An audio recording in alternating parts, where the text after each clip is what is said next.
My name is Lily. I'm 26 years old and getting ready to have my baby at home, but there's a problem. My mother-in-law doesn't seem to like me much. She says mean things about me to my husband when she thinks I can't hear. She says I'm not nice, not helpful, don't make money and have no good qualities. I wanted to tell her off, but I'm pregnant and don't want to make things worse, so I just try to ignore her negativity and focus on taking care of myself and the baby. I'm really excited to meet my baby soon. So while I'm waiting, I take walks and talk to my belly every day. It's a happy time for me, but then my mother-in-law shows up unexpectedly and stays for too long. She complains about everything, like the food and the baby's room. Finally my baby is born safely, and even though things are busy, I enjoy raising her in my cheerful childhood home. I tell my husband that I'll be back at his place next weekend, but secretly I wish I could stay home a little longer. I wonder how long I can rely on others, especially since my husband isn't interested in doing housework. I thought to myself, holding my sleeping baby Lucy in my arms. I smiled at her. This is going to be your home, Lucy. We need to go back and make it cozy, I whispered when I arrived at our house with lots of bags. I hoped someone would open the door for me when I rang the bell, but nobody he did. I struggled to unlock the door and went inside only to find nobody there. I had told my husband I'd be back by now. As I walked into the living room, I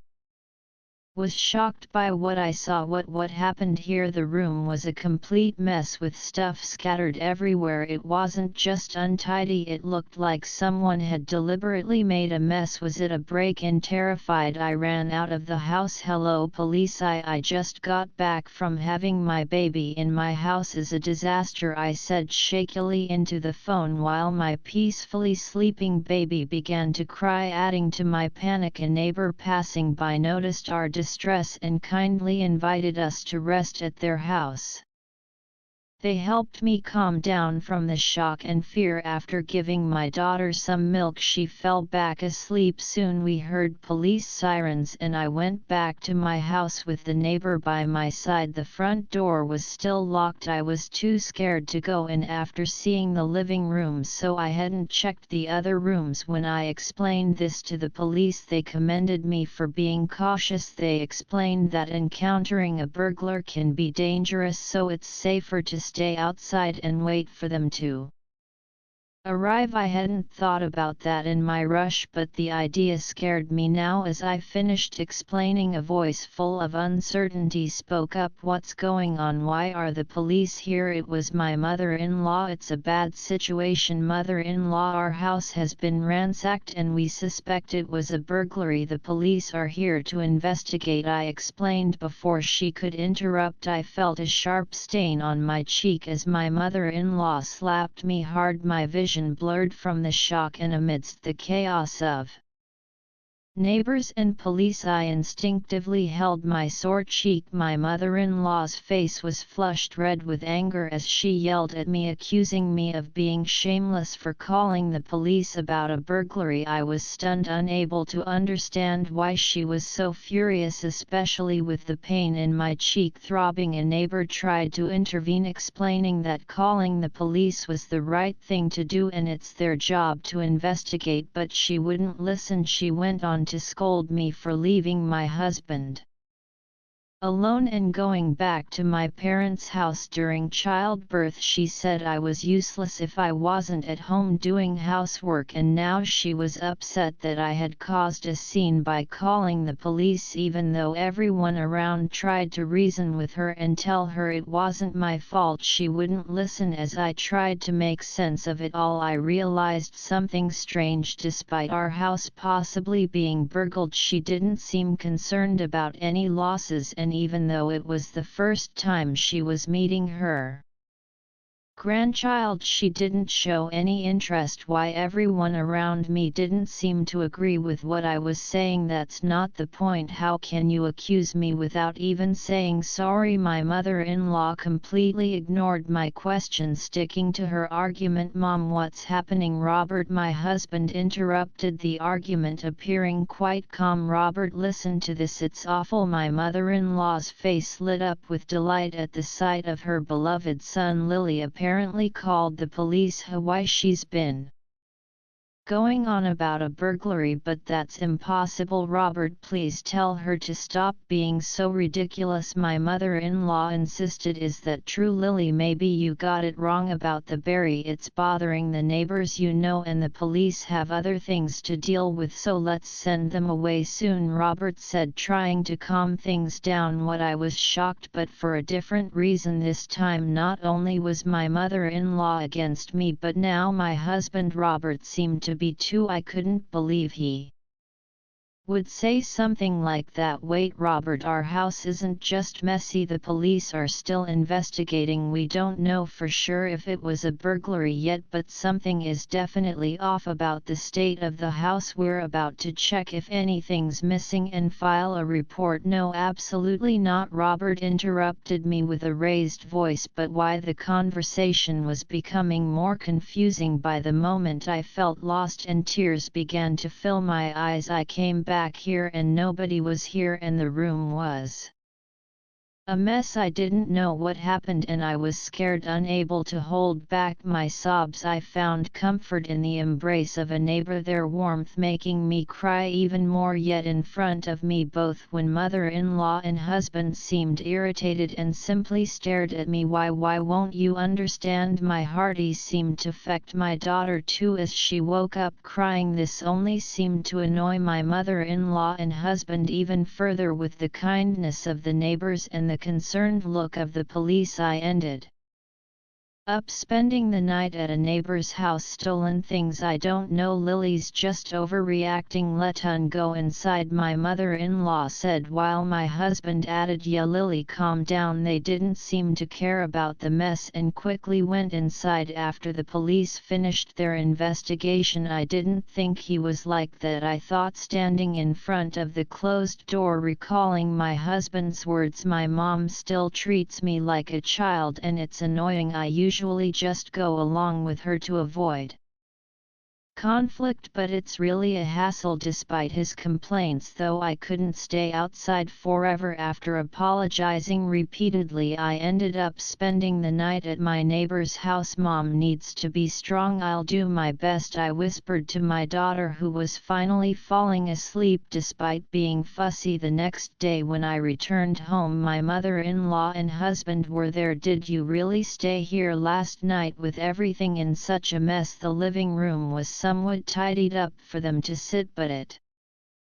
looked no different from the day before. I had checked the other rooms with the police and it seemed like things had been thrown out of storage in all of them. The mess was everywhere. Despite always complaining about my cleaning, my mother-in-law had stayed in the house in that condition and she hadn't lifted a finger to clean up. She just sat there looking unhappy. What do you mean? Did you really? I felt sorry for Robert, who was abandoned by his wife, so I couldn't go home. Her words hit me and I responded, it's not that I left, it's that you didn't listen to what I was saying. What? How dare you speak like that? My mother-in-law face quickly turned angry. Robert jumped in and stopped making a big deal out of the berry. Have you calmed down now? He said it in a way that irritated me and something inside me snapped. You're right, it's not like we were burgled. I was surprised by how calm my voice sounded, but Robert didn't react to my anger. He just smirked a little, finally realized it. Yeah, you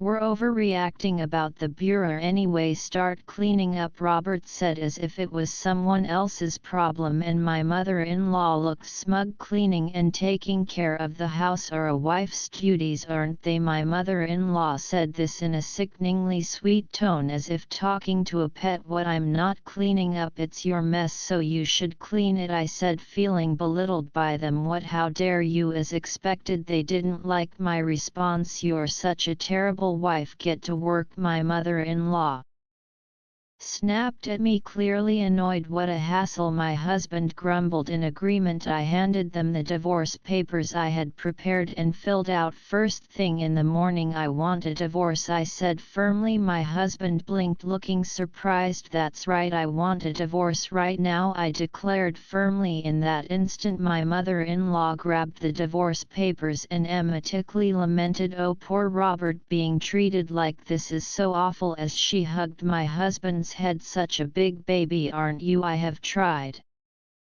to bite my tongue, but my true feelings slipped out. "What did you just say, Lily?" The two of them were so furious they seemed ready to explode, but I wasn't going to back down. "Did you not hear me, or are you pretending not to understand? Robert, divorce, sign the papers now." I knew it was petty, I knew I shouldn't stow to their level, but I didn't care at that point. "Stop joking around and apologize." Enraged, they pushed me to the ground, pinning me down. "Apologize now." Robert's strength made it difficult to breathe and tears filled my eyes. "Lily, let go of my daughter right now." My saviors were my parents rushing to my rescue. Behind them I saw the friendly officer from the previous day, coughing and struggling for air. Relief washed over me and my strength waned. "Why are you barging in here like this? Leave immediately." My mother-in-law and husband were being held back by the officer, squirming and resisting. "It's useless, you've been caught assaulting someone with my father's help." I stood up and smiled at the two struggling figures. "Actually, I just asked the officer to come and check on the situation from yesterday. I never expected you to attack me." What's happening?" my husband growled, but I wasn't afraid anymore. "We have a baby monitor camera installed in this house for our little Lucy. It's a live stream camera. It couldn't record the person who trashed the room." But as I spoke, both of them visibly relaxed. "So what if it's a live camera?" "I told you right now, the kind neighbor who helped us yesterday is watching over this room. They listened to your conversation yesterday along with a lot of people at the police station. My parents were watching too." "Yes, after my mother-in-law and husband disappeared behind the door yesterday, I started checking the baby monitor camera. The police suspected that this whole break-in thing seemed fishy, perhaps even staged. Not just my mother-in-law but my husband too might be involved." I explained. "They guessed right. When I came home the room was all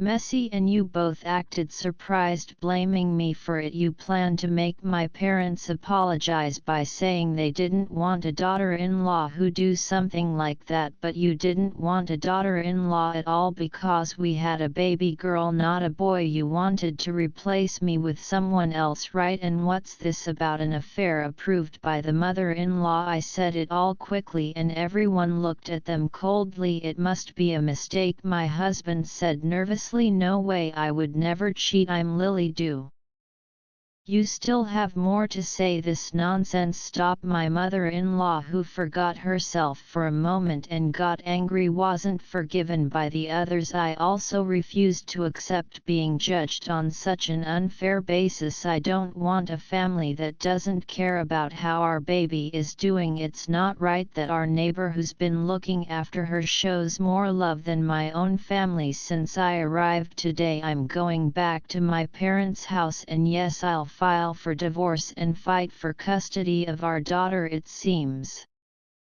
that's what you all wanted." "No, wait a minute, not to the police station. I don't want to go. Let go. I don't want to." Both of them caused a scene as the police took them away. Afterward, my mother-in-law and husband became infamous in the neighborhood, and not in a good way. They tried to make things right by offering me a divorce settlement, but it didn't help. The rumors had already spread. No matter how much they insisted, they paid me. No one believed them. I returned to my parents' house and am raising my daughter with their help through a friend's recommendation. I found a job nearby. It's not easy and I have my worries, but when I see my daughter's smiling face, I feel determined to do my best. I'll work hard to raise Lucy well, making sure she doesn't turn out like her father.